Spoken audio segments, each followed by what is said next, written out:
সবার জন্য ফুলের ভালোবাসা নিয়ে আসলাম। দেখেন আমার পিছনে এত ফুল আর ফুল, মনে হয় যেন ফুল গাছে উঠে বসে থাকি। যদি এটা বাংলাদেশ হইতো না, তাহলে এই ফুল গাছে উঠে বসে থাকতাম, সারাদিন বসে থাকতাম বা দোলনা বানাইতাম, ফুল গাছের নিচে দোলনা বানাইতাম। কিন্তু এই যে তা সম্ভব না, ফুল গাছে উঠাও সম্ভব না, দোলনা বানানো সম্ভব না। অনেক সুন্দর না ফুলগুলো? আমার পিছের ফুলগুলো অনেক সুন্দর না? আপনারা কমেন্ট করবেন সুন্দর না সুন্দর না। আমার অনেক পছন্দ ফুলগুলো।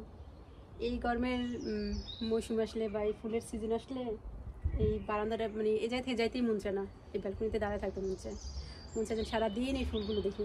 মানে ফুলগুলো দেখে আছে না তৃপ্তি মিটবো বা কল করবো, এই তৃপ্তি মিটে না, মানে শুধু দেখতেই মন চায় ফুলগুলো। এত সুন্দর সাদা, আর সাদা তো সাদা মানে আমার কাছে অনেকে বলে যে সাদা সুন্দর না, সাদা নাকি দেখতে সুন্দর লাগে, সাদার কোনো রূপ মানে সাদা তো সাদাই, সাদার কোনো রূপ নেই। কিন্তু এই সাদাটা যে এত ভালো লাগে, মানে শুধু শুধু মানুষে বলে যে সাদা জিনিস পছন্দ না, অনেকেরই পছন্দ না, কিন্তু আমারও অবশ্য সাদা জিনিস পছন্দ না, কিন্তু এই ফুলগুলো আমার অনেক পছন্দ, সাদা ফুলগুলো এত সুন্দর লাগে। মানে যে হাজারি গোলাপ আছে না, হাজারি গোলাপ, ওই হাজারি গোলাপের মতন ফুলগুলো দেখতে। কাছে থেকে অবশ্যই দেখাতে পারতেছি না, তো আমার মনে হয় যে সামনের বছর অবশ্যই আমার মানে বারান্দার সামনে চলে আসবো। ওই সাইডে অনেকখানি চলে এসছে, সেই ডালগুলো আর এক বছর, সামনের বছর ইনশাল্লাহ সামনের বছর মনে হয় আমার এই ছাদে চলে আসবো, বারান্দার সামনে চলে আসবো। অবশ্যই ডালাগুলো কাটেন, অনেক বড় গাছটা। এই গাছে একটা বট গাছ আছে না বাংলাদেশে, যে বট গাছ বলে, বট গাছ না কি গাছ বলে, ঝাউ গাছ বট গাছ বলে না, ঠিক ওই রকম ঝাউ গাছের মতন অনেক সরানো, অনেক সুন্দর লাগে। আমার এই বাসাটা শুধু পছন্দ, শুধু এই ফুল গাছ পছন্দ। এই সাইড আছে, ওই সাইডে ওই বাসার সামনে আছে, ওই যে ওই ফ্ল্যাটের সামনে। তো আমার ফ্ল্যাটের এটা আমার মালিকের ফ্ল্যাট, তো মালিকের ফ্ল্যাটে এটা মালিকের গাছ, মালিকের সীমানাতে পড়ছে, যাই না সীমানাতে পড়ছে কিনা। তো ওই সাইডে আরেক জনের, আরেক মালিকের, এটা আবার আমার মালিকের। তো আপনাদের অনেক অনেক ফুলের ভালোবাসা। যদি আরও সুন্দর সুন্দর ফুল দেখতে চান, বিকালবেলা অবশ্যই বেরোমো, ওটা হাঁটতে বেরোমো, কাজ নাই তো, বিকালবেলা হাঁটতে বেরোমো। আপনাদের অনেক ফুলের ছবি বা ভিডিও করে পাঠাবো ফেসবুকে, দিব, আপনারা লাইক বা কমেন্ট করবেন। আমি নতুন, আপনাদের ফেসবুকে নতুন আসছি, সবাই আমার সাপোর্ট করবেন, আমার ভিডিওগুলো দেখবেন, দেখে লাইক করবেন, কমেন্ট করবেন, একটা শেয়ার করবেন। কী বলবো আমি জানি না ফেসবুকে কীভাবে কথা বলতে হয় নতুন। আসলে সত্যি কথা বলতে কি, আমি ক্যামেরার সামনে কথা বলতে পারি না, ক্যামেরার সামনে কথা বলে আমার হাসি আসে, হাসি আসে। তো মেন কথা হচ্ছে আমার লজ্জা লাগে।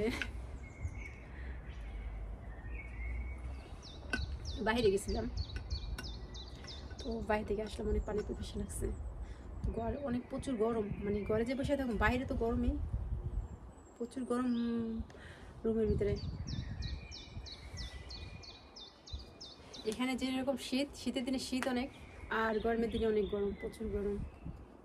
গরম বেশি দিন থাকে না, তবে এই গরমটা ভালো লাগে, সবসময় শীতের ভিতরে থাকে। তো এই দেখেন শীতের মানে বাতাসটা ঠান্ডা, রোদের তাপটা অনেক বেশি, কিন্তু তার জন্য বাতাসটা ঠান্ডা লাগে।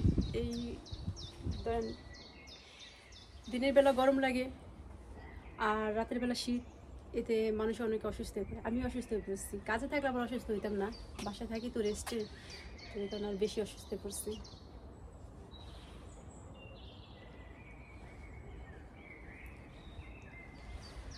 আমার ভিডিওটা জানি না কেমন হইব, যদি ভালো লাগে আপনারা দেখবেন, আর আপনাদের পাশে আমায় রাখেন, ফেসবুকের পাশে, আপনাদের পাশে না, মানে আপনাদের ফেসবুকের পাশে রাখেন, আমায় একটু সাপোর্ট করেন। আসলে আমি দেখতে চাই যে অনেকে তো বাহিরে এসে অনেকে অনেক ধরনের ভিডিও করে, অনেক কিছু করে। আমি চাইতেছি যে আমার যাবতীয় মানে আমার মানে প্রতিটা দিন কীভাবে যায় প্রবাসে, এগুলো নিয়ে আপনাদের দেখাতে চাইতেছি, বা দেখতে চাই যে মানে বিদেশটা কত সুন্দর, বা বাহিরটা কীরকম দেখতে, সুন্দর না সুন্দর, বাহির সুন্দর, বিদেশ সুন্দর অনেক দেখতে, বাইরের কান্ট্রিগুলো অনেক সুন্দর, কিন্তু ফ্যামিলি না থাকলে এই জায়গায় ওইটা ভালো লাগে না, বা ওইটা সৌন্দর্য মনে হয় না। আমরা তো বাঙালি, আমরা তো বাঙালির একটা কালচার আছে যে ফ্যামিলি আগে, তাই না? আগে ফ্যামিলি, তো ফ্যামিলি যদি পাশে থাকে, ফ্যামিলি যদি সাথে থাকে, তাহলে সব জায়গায় যদি খারাপ জায়গা হয় সেটাও ভালো লাগে। আর যদি ফ্যামিলি পাশে না থাকে, প্রবাসীরা হাজার সুখের ভিতরে থাকুক না কি, সুখের খনিতে থাকুক না কি, সেটা সুখ না, এটা অশান্তি।